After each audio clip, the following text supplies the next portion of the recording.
You can't solve every problem with a knife. And somewhere Bryan Adams is absolutely raging, said, I did a song about this. I said it could cut like a knife, and you still don't believe me. I tried to warn you, but soon you'll believe me. You'll all believe me.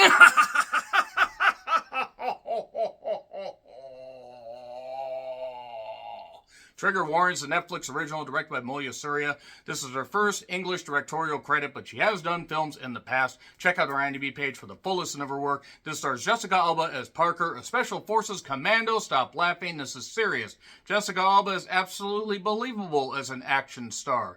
Why would you dispute that? Why would anybody dispute that? Oh, she executive produced this, so clearly this wasn't a vanity project for Jessica Alba, who really hasn't been in anything meaningful in about 15 goddamn years, but let's not be mean. Jessica Alba has been in good stuff in the past. I was in my 20s when she was in good stuff, and by the way, she's only a couple months younger than me, but nevertheless, that's okay. Jessica Alba's a bankable actress. I can't remember the last hit she was in that she actually starred in. The Eye wasn't very good. Let's stop dumping on Jessica Alba, though. She's a Special Forces commando who's on a mission without permission. And she ends up basically getting upset at one of her fellow officers who kind of goes rogue. And she's like, that's it, I'm done. She goes with her friend, Spider, played by Tony Bell. It feels good. Spider, it feels good. And then, basically, she gets back into civilization, so to speak. Gets a call from her friend Jesse, played by Mike Weber, who ends up basically saying, oh yeah, your dad died. Your dad named Harry. Your dad named Harry died in a mine. Oh no, Harry Warden's back. It's a My Bloody Valentine reference for those of you who don't get. Yeah, a guy named Harry dying in a mine. I mean, seriously, why didn't you just have somebody kill everybody with a pickaxe? Why didn't you just hack this movie up with a pickaxe and go with something else? Are you guessing that I thought this movie was absolute dog shit? Because it was. Because it fucking was. I'm not even going to mix words. This is an abomination of an action movie. An abomination as far as acting goes, as far as special effects, as far as action. Some of the worst stunts I've seen. Some of the most generic bullshit. You could have a bingo card of all the action cliches and everything. Tragic backstory. Father that died. Getting back into your hometown roots. Old flame. Sinkhole of corruption. Dirty politician, played this time by Anthony Michael Hall, who plays Senator Swan. Can you handle it? Can you handle it? Can you handle it? I don't know what the hell Anthony Michael Hall did to deserve to be in this. I'm not saying he's been in anything, like great lately, but he's been in good stuff in the past. I guess everybody needed a paycheck. I guess that Netflix money really does spend pretty good. They didn't spend any of it on this goddamn movie because these fire effects are some of the worst that I've ever seen. Some of the action scenes, I'm like, really?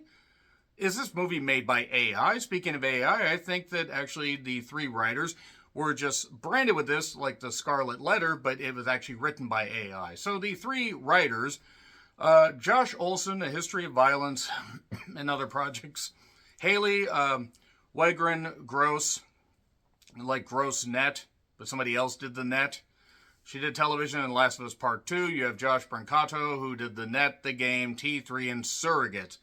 That's a quartet almost. Wanted to say a Hydra. Hydra's 3. Actually, you know what? T3 wasn't all that bad. So, yeah, The Net, The Game, and Surrogate. Yes. Yeah, let's just move on from that. I forgot all about that. I went actually on a date when I saw The Net. The Net in 9 months. Those were the two movies I saw with my first ever girlfriend. Yeah, that's certainly a choice. Certainly a choice. Was friends with her for a while. Nevertheless, let's get back to this. So yeah, Parker ends up basically seeking revenge on the people that killed her dad. Because her dad actually didn't end up, ending his own life or any of this stuff or whatever. It turns out that it's a sinkhole of corruption and all this stuff, and it's involving weaponry and crazy stuff and whatever. And it involves some of the most generic stuff and some of the most generic characters to the point that you are just going to laugh.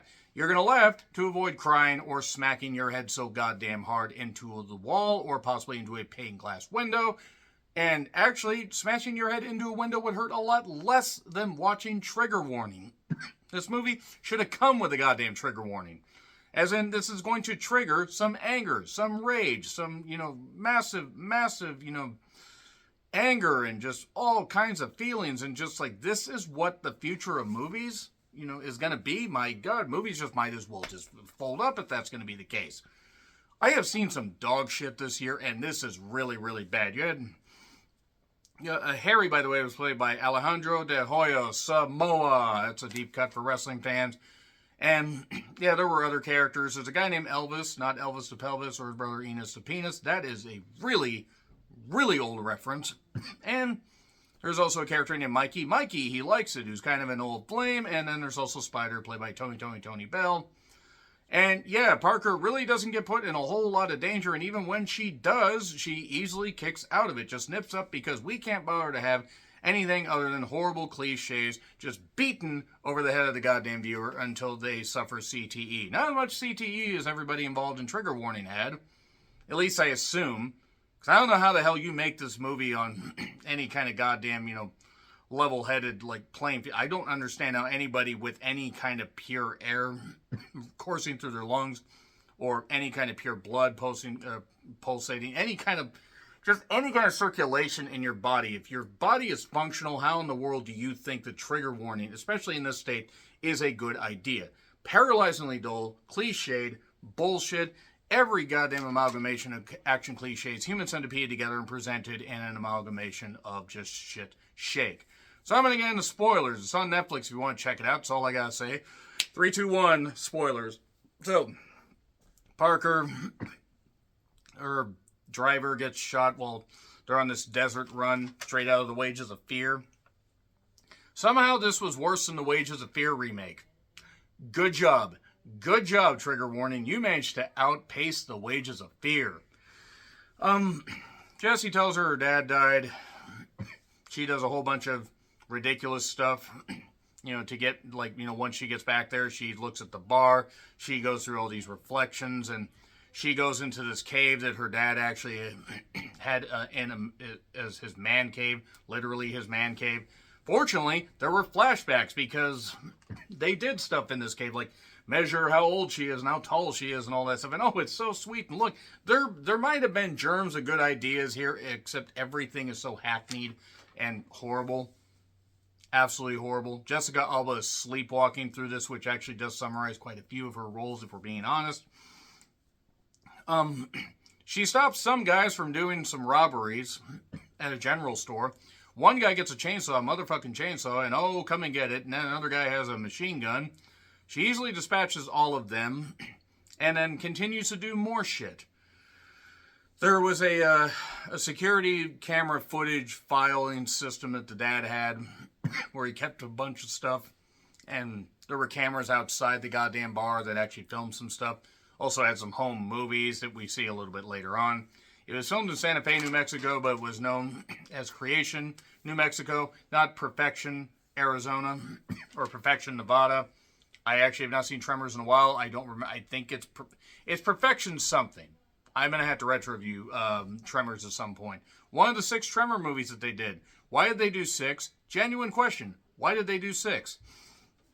So Elvis Swan is behind the whole thing. He is the son of Senator Swan. My God, the layers that this movie has. The guy playing Elvis, I'm sure, tried, but he's one of the worst goddamn villains. So is Anthony Michael Hall, who's been in good stuff before. Just start blowing up shit and everything, and just, throw grenades around and launch a rocket at like a goddamn taco stand and just blow stuff up. And racial slurs I'm not going to say here, because my God, great.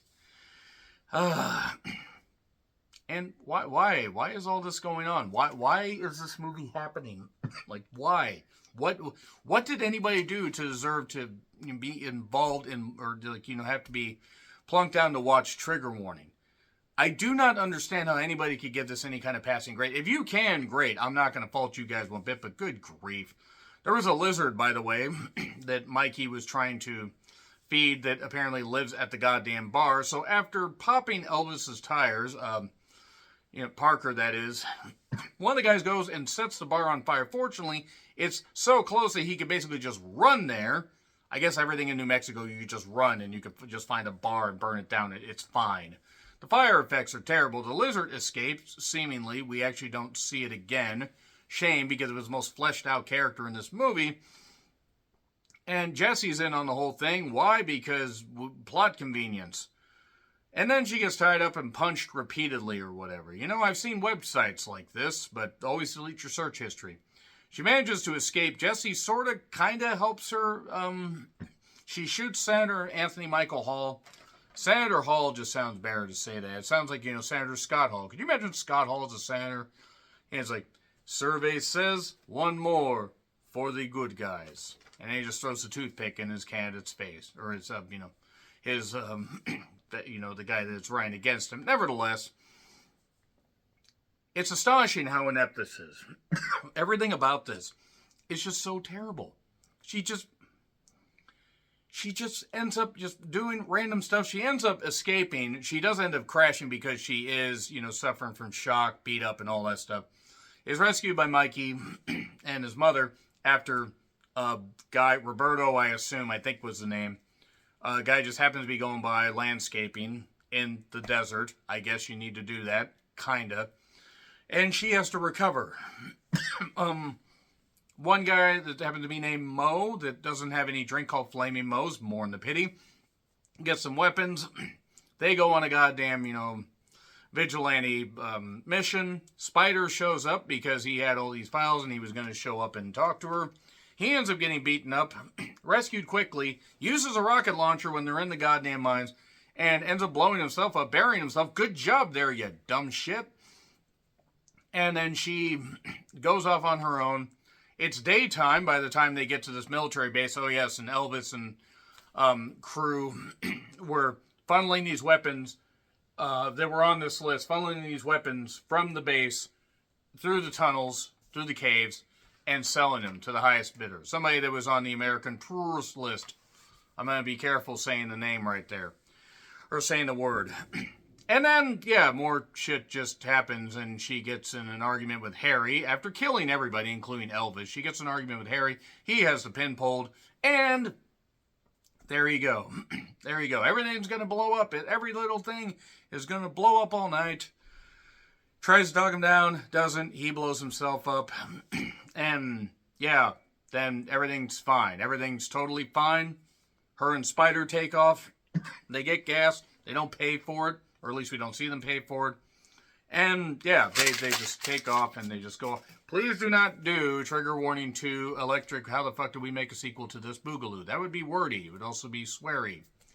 Speaking of swearing, I feel like swearing a ton more at this movie, but I'm not going to. F. It gets an F. Top 10 worst of the year so far. It has to be. If it is not still top 10 worst of the year by the time I get to the end of the year, it is going to be a tough year. So nevertheless, let me know your thoughts in the comments. Like, share, subscribe, Twitter handle in the description. I'm John Rentlin. I'll see you soon.